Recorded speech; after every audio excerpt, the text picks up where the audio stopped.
బడుగు బలహీన వర్గాల హక్కుల కోసం తెలంగాణ రాజ్యాధికార పార్టీ అధ్యక్షుడు తీన్మార్ మల్లన్న పోరాడుతున్నారని ఆ పార్టీ రాష్ట్ర కార్యదర్శి ప్రవీణ్ రాజ్ అన్నారు. ఆదిలాబాద్ పట్టణంలోని ప్రెస్ క్లబ్లో మీడియాతో మాట్లాడారు. అనంతరం జూలై 5న భువనగిరిలో నిర్వహించనున్న రాజ్యాధికార సమరభేరి సభకి సంబంధించిన వాల్ పోస్టర్లను పార్టీ నాయకులతో కలిసి ఆవిష్కరించారు.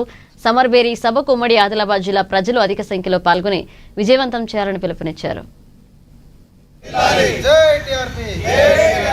నా పేరు కొమ్ముల ప్రవీణ్ రాజ్, తెలంగాణ రాజ్యాధికార పార్టీ రాష్ట్ర కార్యదర్శి మరియు ఉమ్మడి ఆదిలాబాద్ జిల్లా ఇన్ఛార్జిని.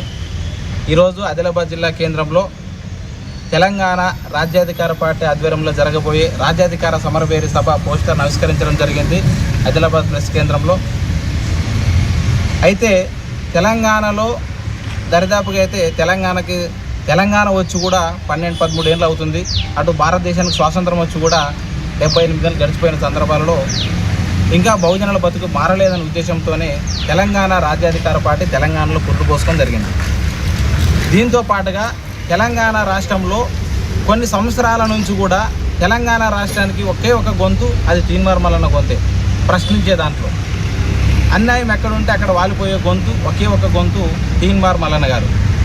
ఆయన ఆధ్వర్యంలోనే భువనగిరి జిల్లా కేంద్రంలో జూలై 5వ తారీఖున జనాలు తరలి రావాలి, బహుజన వర్గాలు ముందుకొచ్చి ఈ సభను సక్సెస్ చేయవలసిందిగా